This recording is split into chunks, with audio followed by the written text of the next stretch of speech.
All right, let's go ahead and get started. My name is Martha Callahan. I'm the Vice President for Advancement here at the university, and I'm delighted to welcome you all to this conversation on women and philanthropy. I feel very fortunate to have this inspiring group of leaders here with us today.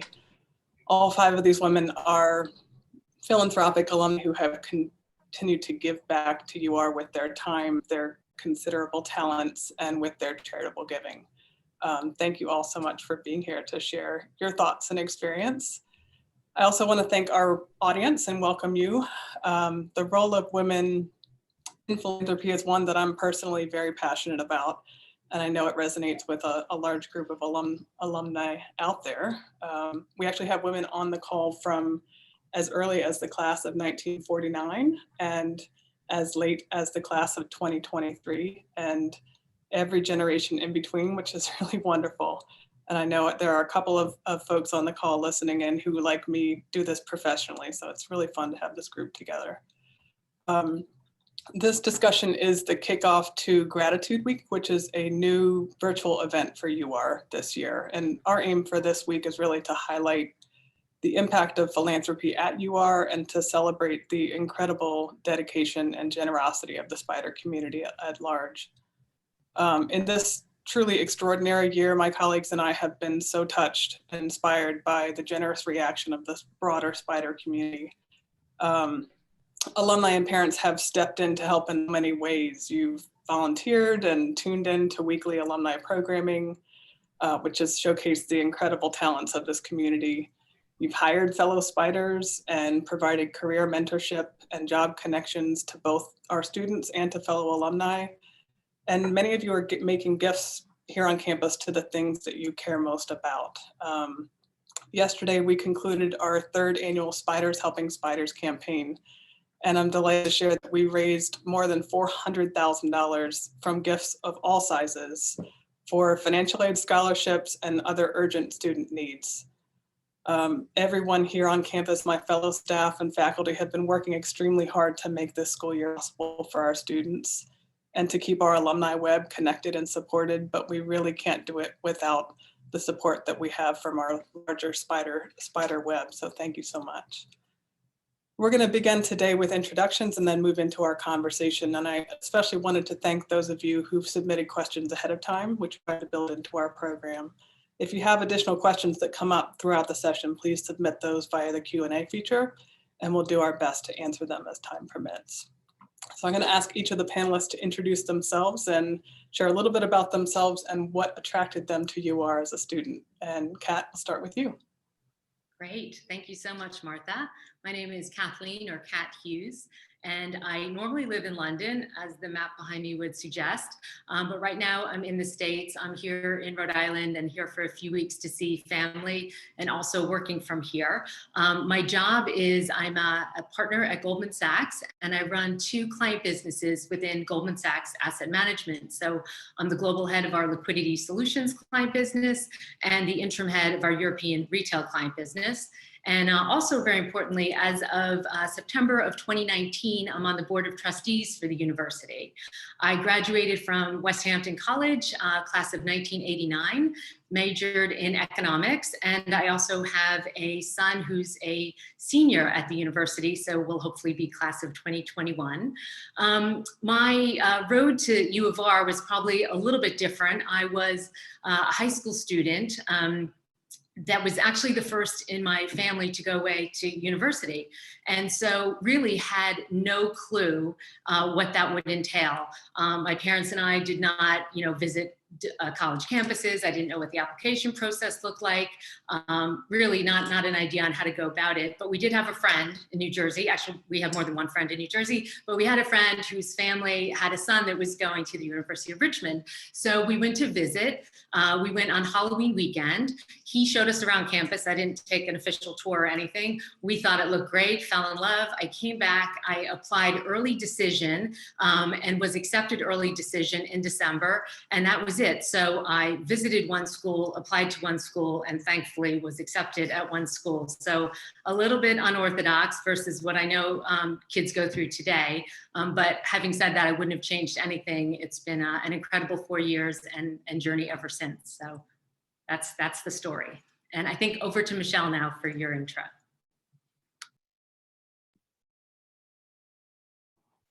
It was great, Kat. My name is Michelle and Walrath, and I found University of Richmond. I grew up on Long Island, which is where I live now. But I discovered University of Richmond, like Kat did, from another student from Long Island who was going. And I have a twin sister. So my dad and mom said, okay, why don't you guys go down and spend the weekend? And we had a really good time that weekend. And so that was very convincing. And U of R did something amazing. My parents were both teachers, so affording college away was going to be a big deal. There's 5 girls in my family, and my twin and I are the oldest. And so University of Richmond offered a scholarship where we would go basically like 2 for the price of 1 to go to college. So my dad was like, okay, this is where you'll be going to school.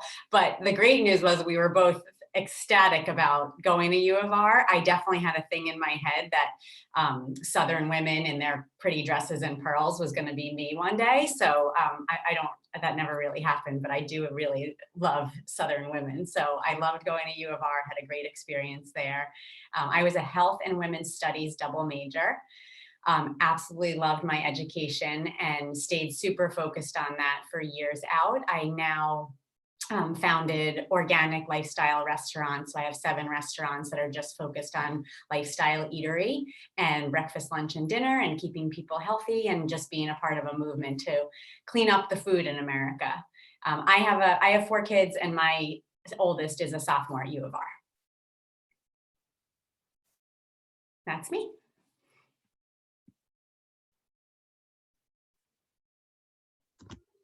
All right, Michelle. So I'm Rashida Perry. I am class of 2003. I live in Richmond. I used to say that I'm the rare Richmonder who lived in Richmond and went to Richmond, but I know there's many more of us these days. Kat, your story is not so unique. I'll come back to that in a moment. By profession, I am a CPA, was an accounting major while at U of R, and I am currently hold a position as Assistant Director of Internal Audit at Atlantic Union Bank. By passion, I am a teacher and run an arts org called Rebirth Arts, which we are currently in the process of converting to a non-for-profit. So for me, this is all very timely.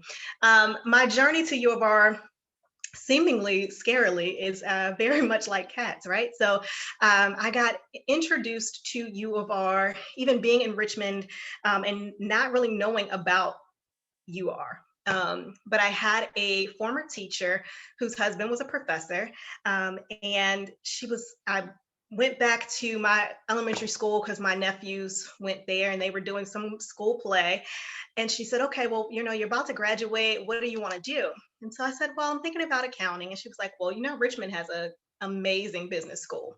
So I'm like, okay, kind of put that in the back of my mind. One evening, my mom and I were driving on the highway, and I saw the exit sign for U of R. It's at night, it's close to Christmas, so the campus is decorated, as you all know, as beautiful as it is. And I urged my mom to get off the highway and drive to campus. And that was my introduction. So I never took a tour. I only applied to Richmond as well. Was not early decision somehow, but I was accepted, and being able to be blessed enough to be a Cigna Scholar while on campus kind of sealed the deal for me to be there. So that is my journey to U of R. So Suni, what's your story? Thanks, Rashida. So I'm Suni Arasvadia. I live in Bethesda, Maryland. I've been here, I've been in the DC area for over 23 years. I had a really good friend who referred me to Richmond. So I fell in love with the campus and the small class size and obviously the academics. I started as a pre-med major, and then I switched to English and journalism, because that's so logical. And my father said to me, he's like, what are you going to do with English? It wasn't even your first language.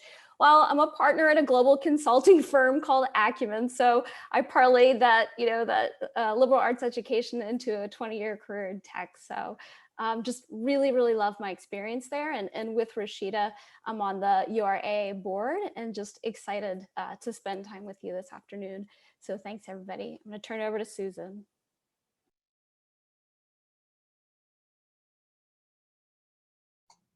Oh, Susan, you need to unmute. I'm sure it won't be the first time that happens, right? Okay, that's better. My name is Susan Quisenberry. I live here in Richmond. I graduated in '65.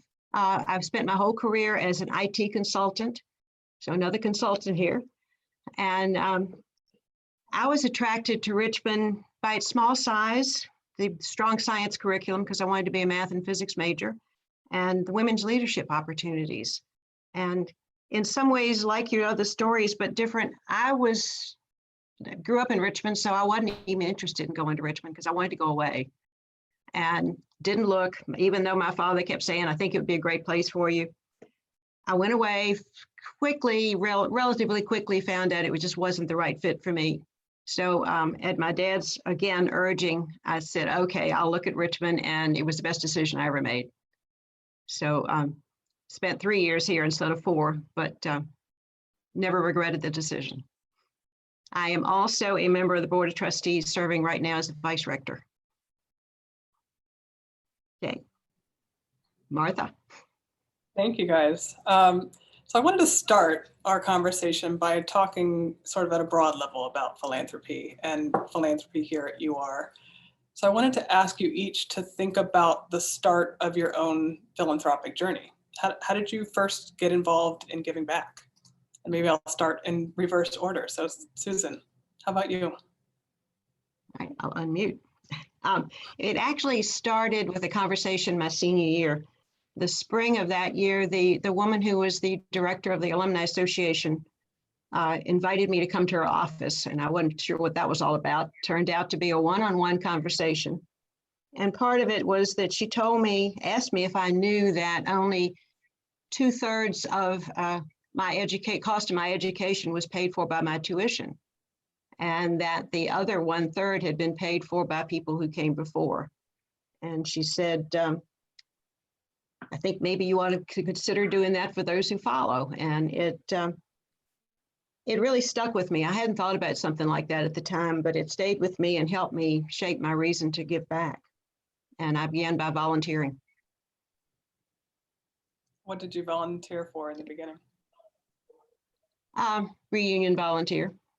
And then was invited to join then the West Hampton College Alumni Board before we had the merged board, and went on from there.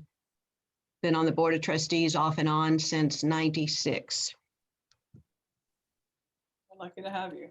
Suni, how about you? How did you get your start giving back? So, cost 95. So this is, well before social media and cell phones, that sort of thing. I got a call from the university shortly after I graduated. Do you want to get involved? Can you donate? What can you do? And so, at that time, being a young grad, I think I donated like $10 or something like that. But I donated, and I got involved as a spider chat volunteer. So, and I do this to this day. I actually just had one last night, which is just working with prospective students and having an informal conversation with them to gauge their interests and provide some guidance and insight and experience about, the university. I was a young grad. Young grad leader is a bit strong. I basically coordinated happy hours in DC. I think a little bit past my young grad years, but did that for a while. I've hired a bunch of spiders. I've mentored a bunch of spiders. I co-chaired my 20-year reunion. And then I've been involved with the board for the last 2 years. So, kind of a progression over time, but it's just a great deal of fun. So that's been my journey so far. Thanks, Suni. Rashida, how about you? How did you get your start?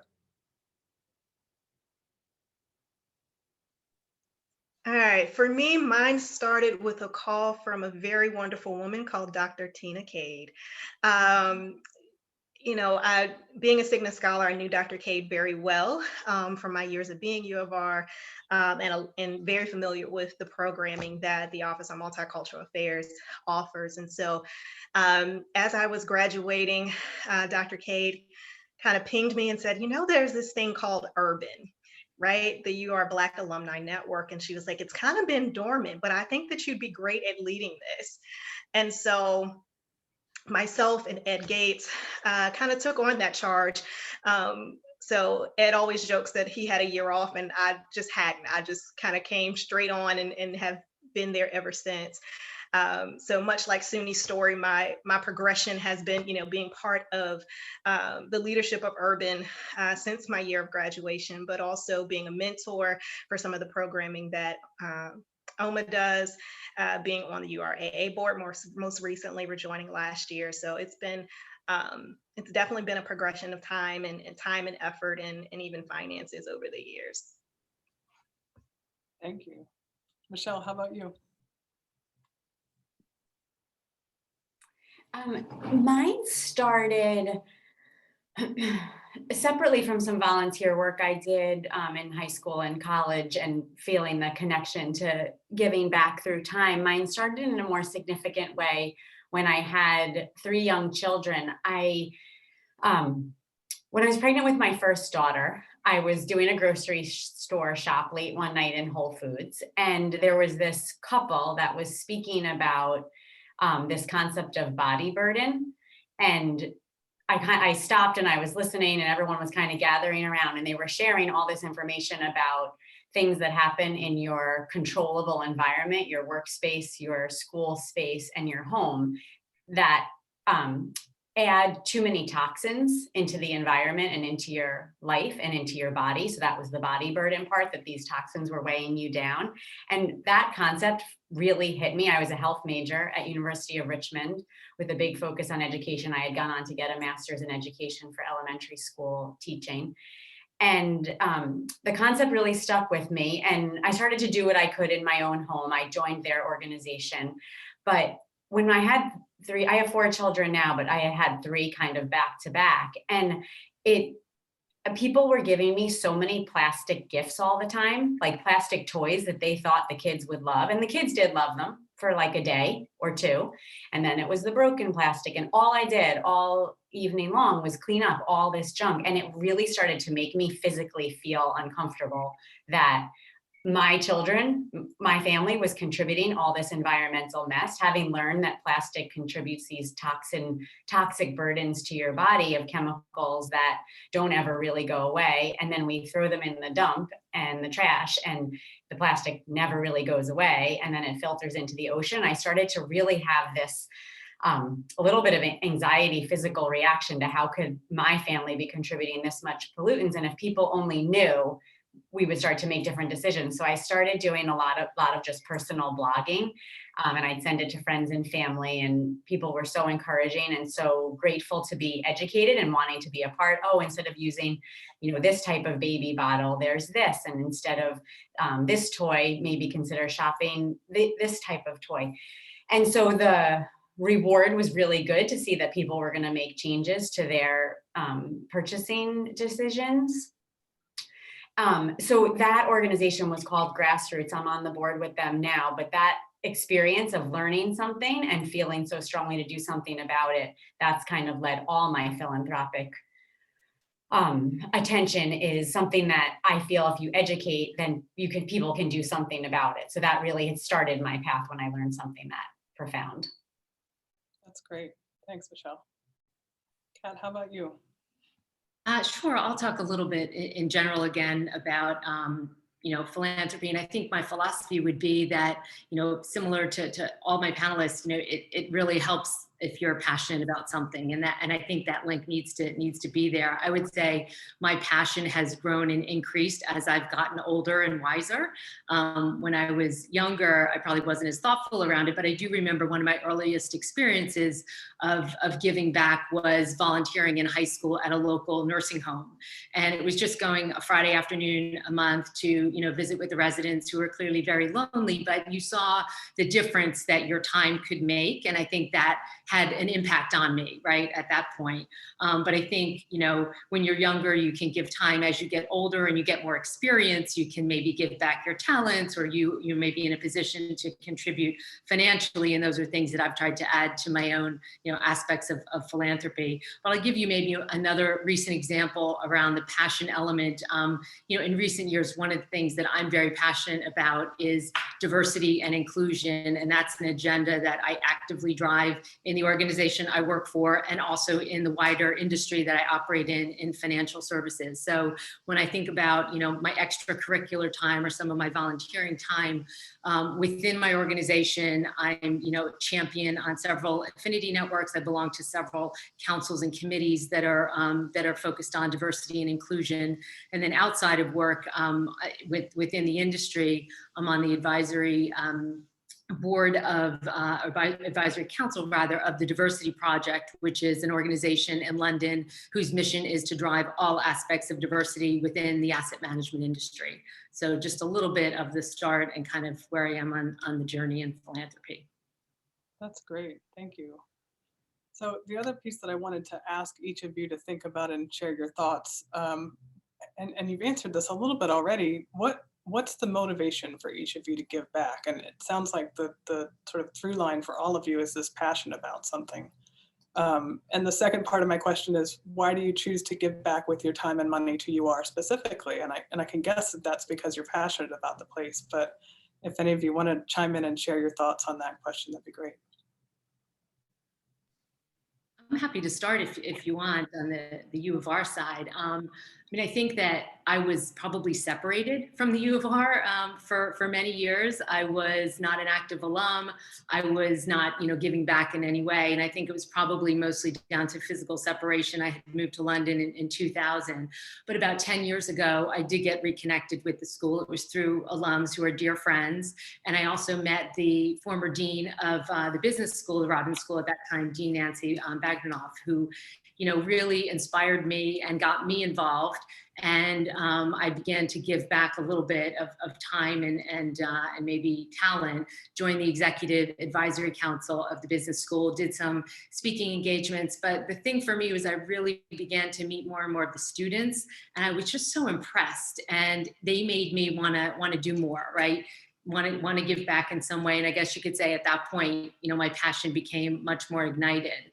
And this was also happening at a time when, you know, my own career began to take off a little bit. So I was hitting new highs in terms of professionally how I was doing. So it didn't take a lot for me to connect the dots between my start at the university and my own career success. And then I began to think, you know, how incredibly privileged I was in terms of my own university experience, because I think for two reasons. One is I graduated without any debt. My parents were fortunate enough to pay for my entire university experience. So I think that was in and of itself a huge bonus to start off in life at. And then secondly, I got this incredible education that enabled me to embark on, you know, this career that I had. So it became clear to me at that point that, you know, I wanted to find a way to give back, get more involved, you know, give some of my experience, but also maybe begin to make more financial contributions. So then I thought about, you know, how do you make an impact, and how could I give my time or talent or money in a way that would be, you know, coincide with what I was passionate about. So I think, you know, I think of how I give time and talent to the board work that I do and the alumni work that I do, which is incredibly rewarding. And then when it comes to, you know, financial contributions, I thought about two things. I thought about how could you help current students, and then how could you maybe help a future student. And on the current student side, you know, I look back, you know, so fondly with my four years at the university, and felt that I really thrived and grew and had an excellent time. And I would want to think that, you know, all students could have the tools to thrive in their own, you know, their own 4 years there. And, you know, when I learned about the new facility around the wellness facility that was being built, you know, that really spoke to me, because I also think later in life, I've come to appreciate how important, you know, emotional, physical, and mental well-being is, and the ability to, you know, contribute to that project was kind of a no-brainer. And then I think on the second, you know, point, how do I think about a future student? I think about how could I help, someone or make it possible for someone to have what I had. So is there a girl out there who's in high school that, might be the first going off to university, might want a career in financial services, how could I, help to influence, that outcome somehow? So that's what I'm kind of thinking about next in terms of giving. I had a very specific experience, Martha, to respond to your question. And it's funny how much my parents are figuring into this conversation today. But I grew up in a small town in Pennsylvania, and they basically said, we'll pay for an in-state school. But if you want to do something beyond that, it's really on you. And so the university, gave me scholarships and grants, incredibly generous. Summer before my junior year, I was going to come back early as an orientation counselor, as a student admissions representative. I was an officer in my sorority. I was living my best life. And I don't know what happened. The paperwork didn't go through, but the grant didn't show up. And so, of course, I was panicking. So I put my English and journalism major to work, and I wrote a letter to the university. Because I was contemplating, do I take a semester off to work? What do I do? Do I get a big loan? It was quite stressful for me. Within weeks, I got a letter back that honored my grant. We're excited to see you back on campus. And I know behind the scenes, and Susan alluded to this as well, there were a lot of alumni, a lot of folks at the university that made that happen for me. And so, the reason I'm so involved is similar to Kat. If I can do that for someone, if I can pay it forward, I mean, that to me is what keeps me motivated and inspired. Thanks. We had an audience question that was submitted earlier on from a recent alumna who wanted to know what ideas you guys have for encouraging your classmates to give back to UR. I think it's a really great question and one that we think about a lot. So I wanted to ask those of you who have volunteered on your reunions, because I immediately thought of reunion. What were your thoughts from that experience, and how would you advise younger alums coming up behind you to do that work of encouraging classmates to give back? Susan, Suni, Michelle, I know all three of you have been involved on your reunions. Maybe start with Susan. Okay. I'm going to compare earlier reunions I had to current ones to start the conversation. And in the early reunions, it was mostly about reconnecting with classmates and maybe some favorite faculty. We had reunion events off campus. We never even went on campus in many cases. So there was very little connectivity with the university itself. So many of my classmates began to feel disconnected. It wasn't the same university they went to was in what was in their minds. And then in more recent years, with the new structure, relatively new structure of reunions, where it's on campus, you get an opportunity to see so many facets of university life now, it becomes much, much easier to let the university almost do the asking. You don't have to really work hard because there's so much they're engaged so much, they don't feel like they're disconnected anymore.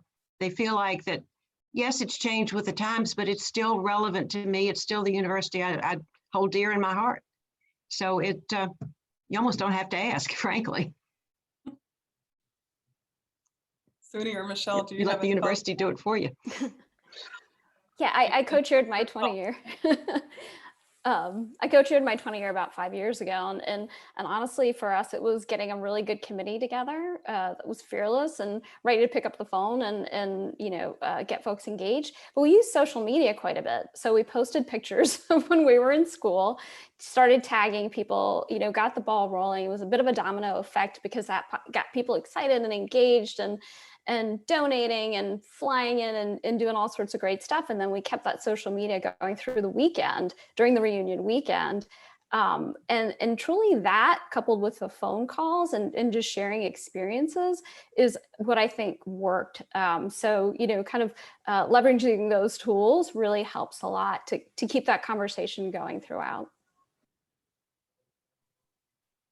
Yeah, I would only add, that's such a fun way that you guys have rallied people, Suni. I would only add, I think, finding the things that offer a direct connection to a feature you really care about at the university or really connect with. So the scholarship is a really special one. I was a work study student when I was in school, and I formed a really great relationship with Tom Roberts and Shelby Timberlake, who still run Campus Rec now.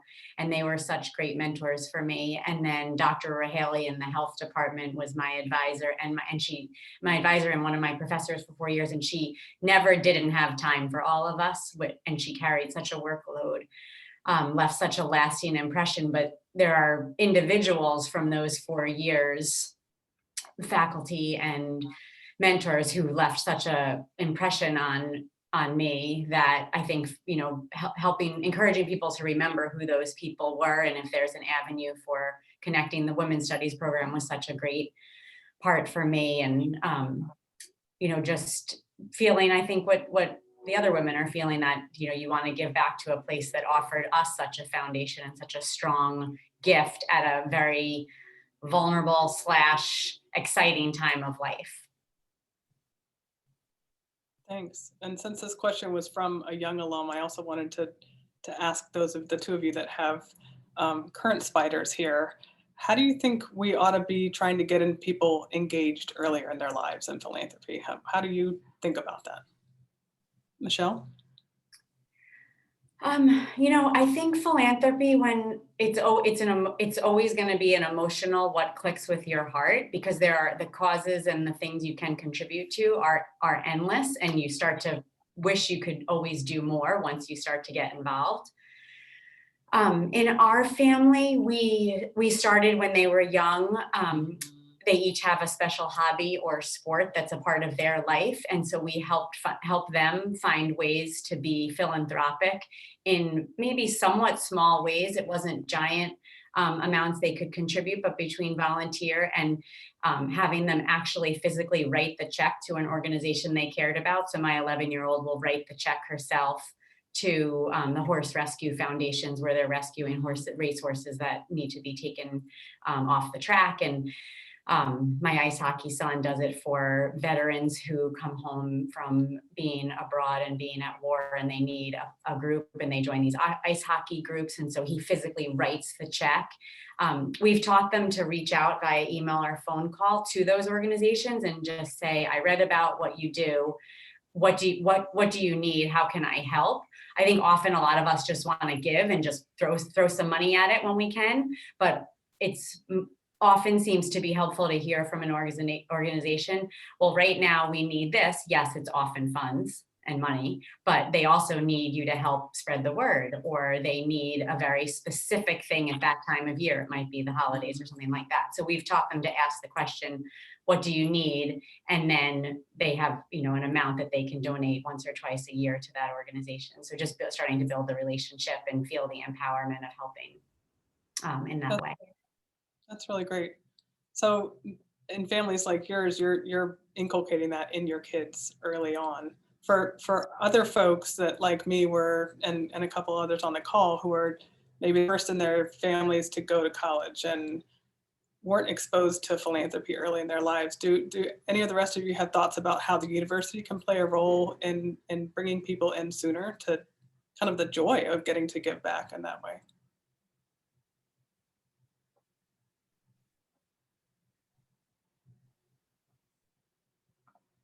Oh, Kat, sorry. Sorry. Yeah, I was just gonna say, I think it's probably making the connections that we've already talked about here. It's, the pay it forward, as people so eloquently talk about, and just being able to say, I had this opportunity, I have this education, what can I do with it? And then can I give back time or money or just share my experience in a way that can, help make it possible for someone else. I think it's just making that connection that, some people, I would say, are fortunate enough to make sooner in life. I'm looking at Rashida and Sunila, and, it took me a long time to kind of make that connection. So the earlier you can make that connection, the better, I think.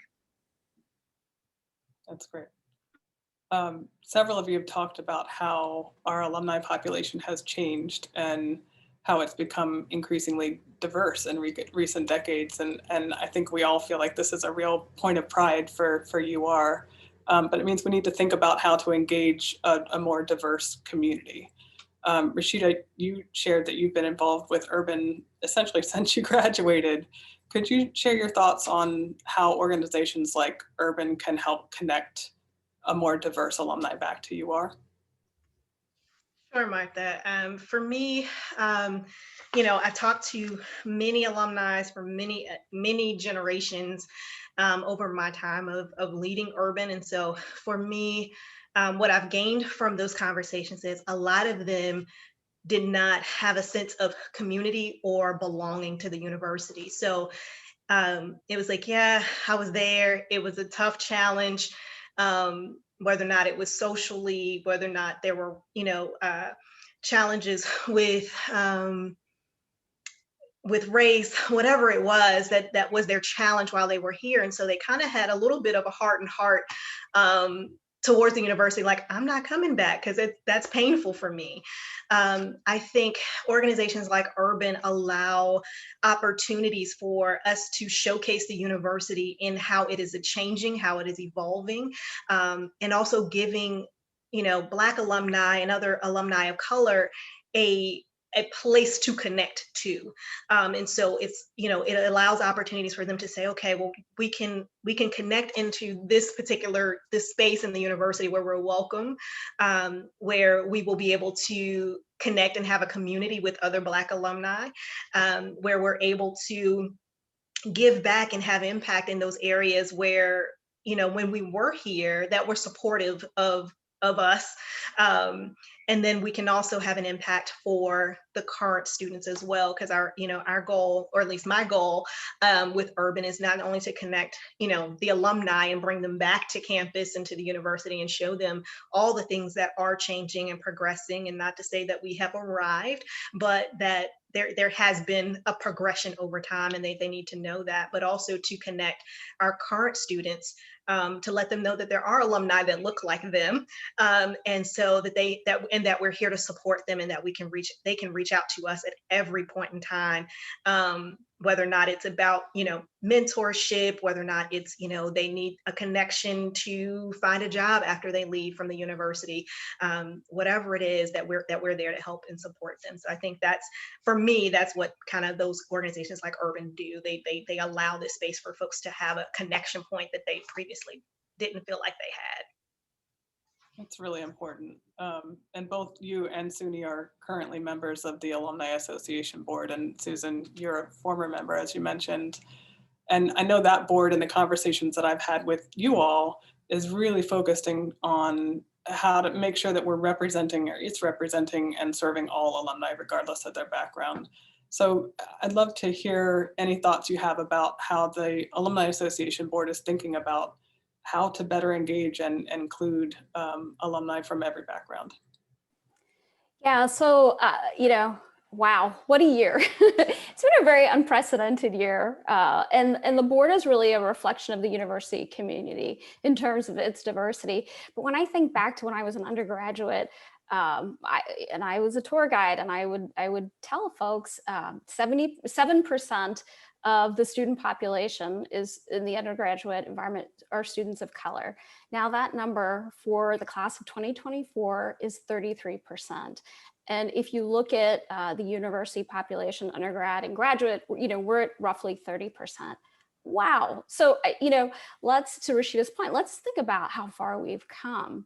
Now, as a board, so much has happened both on and off campus this year. We've had, to your point, Martha, just really, really honest conversations with kind of the key personas that we work with, right? The students, the faculty, the administrators, Dr. Crutcher, the alumni. And I think, and Rashida, keep me honest, what we've tried to do is we've tried to take those conversations and then kind of play back some impactful ways to work with all those communities at large, to kind of build that, quote, pipeline, if you will, of future engaged alumni, but then to also make a difference on campus, which, folks on this call, everybody is doing. So for me, when I think about the Inclusive Excellence Program, when I think about Dr. Tina Cade and all the amazing work that she's doing, we're even looking at our history, right? So think about the burial grounds, memorialization, and the signage. And this is all publicly available on the website. But think about what's happening at large. Women are leaving the workforce because of COVID. So on the 8th of December, a couple board members and I were going to have conversations, host a panel with women to kind of help them, think about ways to get back into the workforce if that's what they want to do. But to me, the most inspirational part of this whole experience has been candidly working with Dr. Crutcher. And if you read his Juneteenth email, it's so inspiring and it's so moving. And to me, leadership matters. And so the heart of the university, and I think everything that we're all trying to accomplish, it's a work in progress. So give us feedback, get engaged. But it's a work in progress, but it's a privilege to serve. Thank you. You're absolutely right. Leadership matters. That's a perfect segue into my next question. I wanted to talk a little bit about all 5 of you are leaders here at UR and have been leaders professionally as well. And I think in some ways, some of you have been trailblazing in that way as women. I'd love to hear, what advice do you have for women who are aspiring to hold leadership positions, both in their careers and in philanthropy? Kat, what do you think? Yeah, when I think about great leaders and the traits of great leaders, I kind of scribbled down 4 that I think I see, over and over repeated by some of the great leaders that I've seen. And these are the traits that they do that really engender loyalty from those that they lead in whatever way, shape, or form that is. So the first, I think, is great leaders are very authentic. So, my advice would be, try to figure out your own style, lean into that style. Don't try to emulate another leader in your organization and be like them. Stick to your own style and be true to that. I would say great leaders are also very inspirational, right? They inspire people to follow them, work for them, or be like them. So my advice would be to figure out, how you can inspire people. And that doesn't have to be with something big and outgoing. Inspiration can be done in smaller ways or quieter ways. So there's no one way to inspire. There's lots of different ways. So think broadly on inspiration. I think great leaders are highly respected, and that usually is because they're both, incredibly trustworthy and probably brutally honest. So my advice would be, be transparent, share information as much as you can, because your people will respect that. Give feedback, give it in the moment, good feedback, bad feedback. Again, people will respect you if you're honest and transparent. And then I think the last thing that I always see by leaders that get a lot of people to follow them are they invest in relationships. So they kind of know your dog's name. They know that your daughter plays soccer. They know where you went on vacation. And I think that's really important, because if you make it personal, it will make the people feel good. It will bind you to them. It will bind them to you. So I think, just really taking that time to invest in personal relationships is critical. And if you think about leadership and wanting to attain or aspire to, some position of leadership, first of all, in any organization, anyone can be a leader. So anyone that's practicing any or all of those 4 traits can lead from whatever position you're in an organization, if it's junior or senior.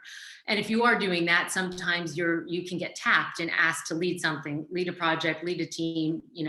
Your leadership skills can get recognized. But if you feel that they're not getting recognized, and you really aspire to take on more of a leadership position, I would say, don't be afraid to tell people what your aspirations are.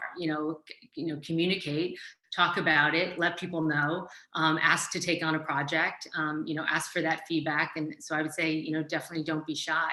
When I think about my own leadership, one of my earliest I think leadership roles was in my sorority. I was on at U of R when sororities actually colonized. So I was the first, one of 3 VPs in my sorority. Pi Beta Phi VP Social was my first like official role in leadership, I think.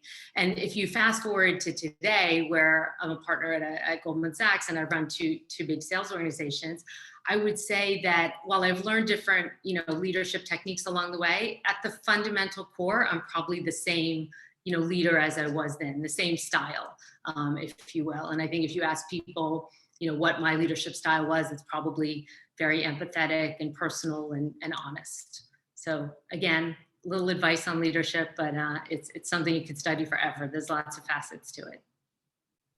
Absolutely. And it's inspiring to see how many women we have in leadership positions at UR and across our community.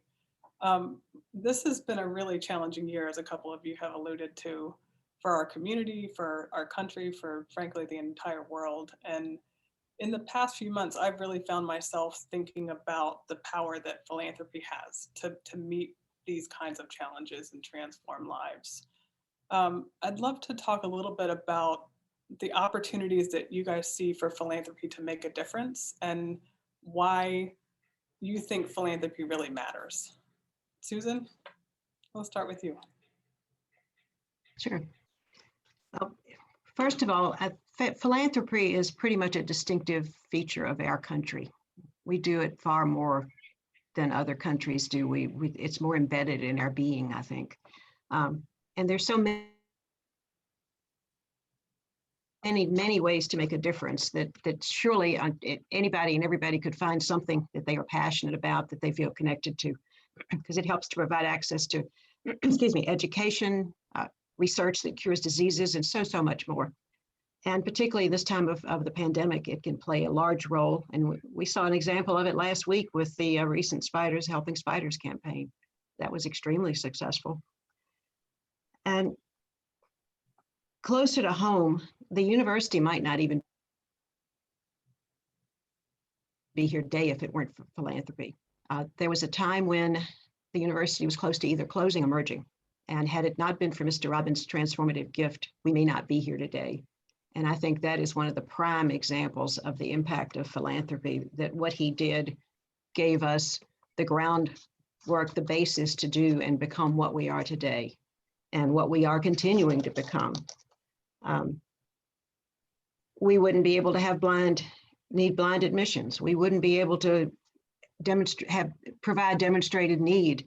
We would not be able to build some of these fantastic buildings that we have that provide so many incredible things for our students. So many things that we have today, we wouldn't be able to have without the philanthropy of Mr. Robbins and many who followed him. And so I think right here on our campus, it's a prime example of the impact of philanthropy. And I hope that we can encourage people to continue that so that we can continue to grow and be an even more incredible university than we are now. Absolutely. Any other thoughts about the power of philanthropy right now in this moment?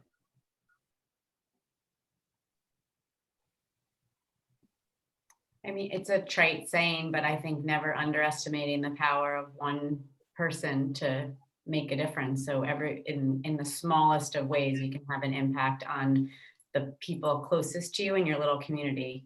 It's in your office, it's in your home, it's right around you, the local school. Like the smallest thing you do could have a profound impact for someone else, and so rewarding in so many ways. Well said. So we're wrapping up our time just about. I want to finish with one last question, and really thinking about the audience that's listening, and particularly any younger alumni. What advice do you each have for Spider women who are just getting started with their own personal philanthropy? How would you advise them to get involved and give back? Where do you start? Susan, you're unmuted, so I'll go take ahead. that on if you like. Okay, I would say find something where you feel you can make a difference, whether it's through your time, your talent, and or your treasure. If you believe in it, you will dedicate yourself to it. And you'll feel like you're making a difference, and you will make a difference. And one of the things that I find important too is an organization where I can find proof of gifts impact, so that I and other donors know that we are able to make a difference, and it's worth our time and our effort and our funds. If you need to know more about an organization before you commit to doing something major for it, start with volunteering. That's always a way to get an education on what the mission of the organization is, how it functions, who runs it, all of the pieces that you need to know whether you can support it or not. And of course, the university is always right up there on top with me. Anybody else? Well, I think you shared it so eloquently. Find things that you're passionate about, get involved. The Wellness Center, amazing. This is something new that is a passion. One of the passions for me, the mentorship, diversity and inclusiveness. These things evolve. We created a memorial scholarship for a friend who passed away. I mean, that's a touch point as well. I try to look at, things through the lens of my two daughters and what they're interested in, and how can I help, shape that through philanthropy and volunteerism. So I think there's something for everybody. Find it, and we can help you find it too. It's such a rich experience to be involved. So I hope everybody will consider that. The only thing I would add is that, and you guys both hit on everything that I think is incredibly important when you try to figure out how to get started. I think that you should also, and Susan, you said find an organization and volunteer your time. I think don't be afraid that there's probably more than one organization that you can, that will speak to your passion. So maybe don't limit yourself, or it might be that the first one isn't a great fit. So, cast your net a little bit wide, try different things, volunteer time to then understand if it's someone that you can really truly align with in terms of your passions and where you want to spend your precious time and talent.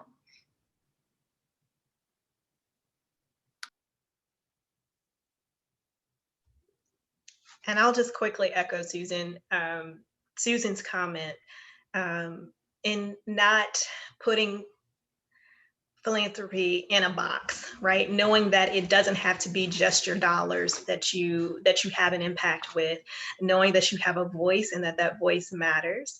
And don't, for me, at least a lot of my introduction to being in places where I make impact, whether or not with time, talent, or treasure, is not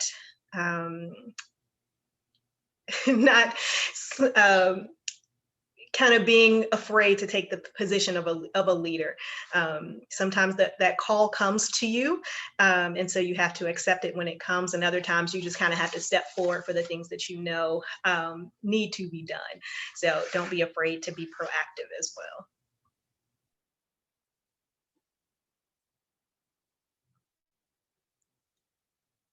Well, I think we're just about at our time. So I want to, again, thank this fantastic group of panelists so much for all of your thoughts and wisdom and the time that you spent with us. And I want to thank everyone who's listening for joining us. Please make sure that you're following the UR Alumni Facebook page and Instagram account to see how we're continuing to celebrate Gratitude Week at Richmond this week.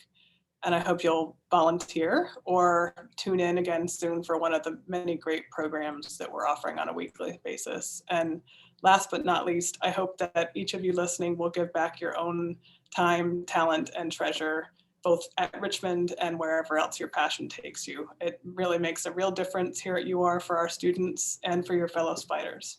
So thank you again for everything that you all have done and for what you continue to do for Richmond. Be well. Thanks, Martha. Thank you. Thank you all.